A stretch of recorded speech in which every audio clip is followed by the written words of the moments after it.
YouTube.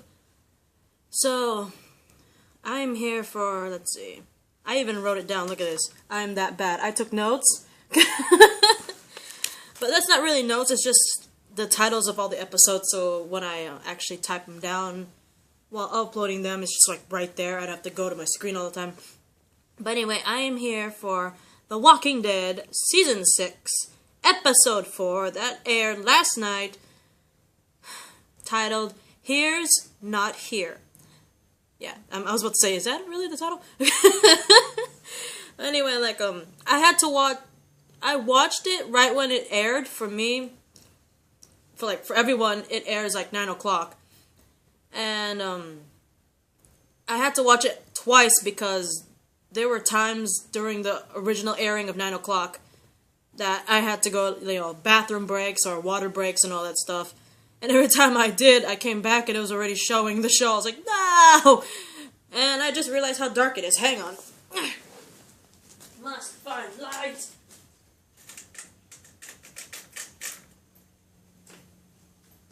I don't know if that's enough light. But anyway, hang on. Maybe if no. Face it this way. Bleh. It's too dark! But anyway. Anyway, I'm here for my reaction rant on the episode Here's Not Here. I know a lot of you guys are still kind of recovering from the last episode. Thank you. I'm still recovering from it. I'm in complete denial. Just like I was with Beth, I am going to be in denial. So, but this episode was a nice change of pace considering, all that craziness that happened in episode 3. It's a good change of pace. I will admit that. And I seriously, you know what? Can you see me? No. You know what? Go this way. There you go! Alright. I will be looking at the screen now a lot because of this. I don't know if this is a good idea what I just did right now. But it's too dark. I don't like darkness. Well, I do like darkness. Anyway. Okay. If I look down, it's because my screen's like down here. But anyway, and if you're wondering, it is very cold in my house right now because last night it rained, and so I'm kind of like that. So anyway, going to episode 4, it was a good change of pace because it's strictly, out of all the characters, it was just Morgan, which I thought was pretty cool. And stuff about Morgan, like my questions about Morgan started to finally get answered in this episode, which I thought was pretty cool. Like, pretty much in the beginning of the episode, you see that Morgan's talking to someone. At first I thought he was talking to one of Rick's group. I really did. Like, I either thought he, in the beginning when I first saw him talking to somebody, you just see him, you don't see everybody else. But because of that, I naturally assumed that, like, Rick made it back to Alexandria, or Morgan made it to Rick or something, because I thought he was literally talking to Rick. Because, out of everyone in the world, Morgan only knows Rick. So I was like, is he talking to Rick? I don't know, but it was really cool how Morgan pretty much tells what happens to him. Well, what happened to him, in between the episode where, Morgan was... The episode where Rick, Carl, and Michonne last saw Morgan, and he was all batshit crazy, and then all of a sudden, you see him all okay and at zen. So my main question of that was, what the hell happened, when we first see Morgan again? It's like, last time we saw him, he literally was batshit crazy. He wanted to kill everybody. He was just not in his right mind, and then all of a sudden, he's like, Zen karate master, all chill and happy and all that shit. And I was like, how'd that happen? And so, seeing this episode and seeing what happened to Morgan was pretty cool. And some of the stuff that really didn't make sense to me, seeing those previous moments of Morgan, like, in the past episode flashbacks, and even in the previous season where we first encounter Morgan again. Like, for example, you remember, I believe it's the last season, where it was either, I think it was the last season, the last couple episodes, where you do see Morgan reach Father Gabriel's church, and he's praying there, and you see like items and all that stuff he puts on the altar, and I was like, what the hell's that? Right? I was like, what's up with these items? Are there any significance? And the part of me believed, when I first saw that, him in the church, I thought those stuff were like stuff that he had in the apartment and he brought with him before,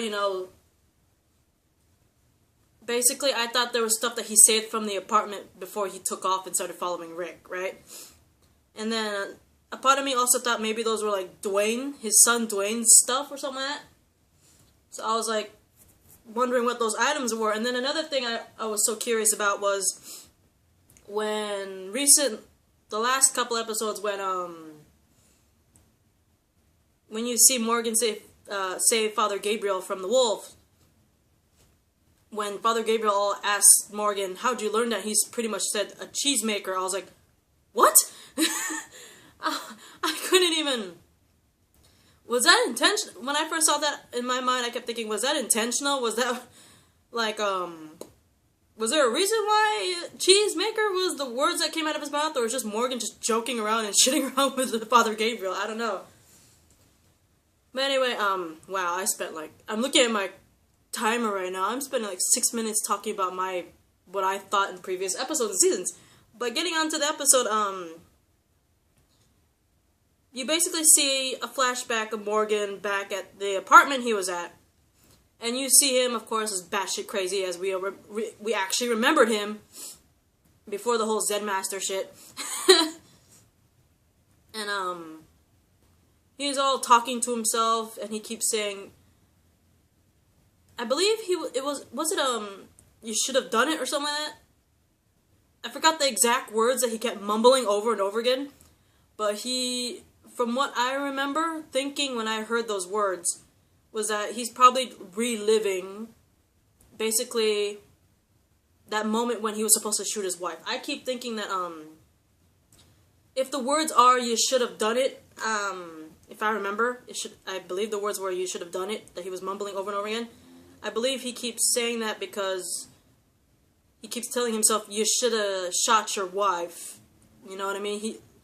And we all know because he refused to shoot his, Walker wife. His Walker wife ended up biting his son, and then his son ended up turning himself. So, the whole, you should have done is probably like guilt, like, you should have just killed your wife, so maybe, just maybe, your son would have been alive, right? And I keep thinking that's the reason why he kept mumbling that over and over again. It's just pretty much him reliving it, batshit crazy Morgan reliving his deepest regret, because not only did he not shoot and, end his wife's suffering right there, he ended up losing his son because of that choice. But anyway, during his whole ranting and blaming himself and all that stuff, we finally found out why exactly Morgan left, because from what we remember, when he was in that apartment and like that entire place in general, Morgan cleared out that place. Not only did he clear out like a good chunk of that area, he put sharp spikes, like wooden spikes, all over so he could protect himself from walkers. So he was pretty much somewhat protected from walkers. And when it came to people, he was pretty well protected because he was in like the highest tower with a sniper rifle, just shooting anything and everything that came in his path. And so,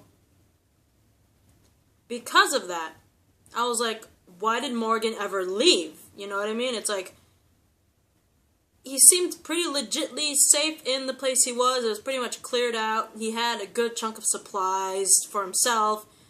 He had the walkers and even people under control, because not only did he have like supply of food and all that stuff, he looked like he had multiple weaponry and ammo. He looked like he was protected. So part of me was like, why on earth did he leave? And we finally see that in the beginning, where when he's ranting and stuff in the apartment, his apartment, what I call his apartment, his apartment, during his ranting, he actually knocks down, sorry,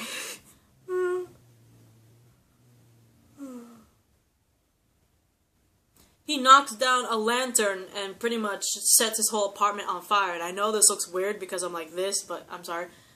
But anyway, like, during his ranting, he accidentally set fire to his apartment during his fit of insanity. So, now you find out that's the reason why he left the safety of his apartment.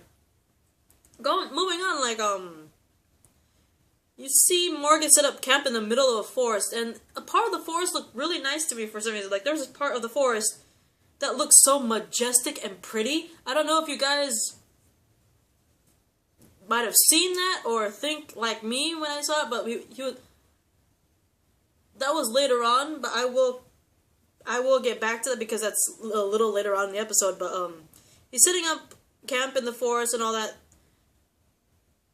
And then all of a sudden you see Morgan running around, and it turns out that there are apparently two guys that are apparently following him. I don't know if he was following him, you could correct me on that.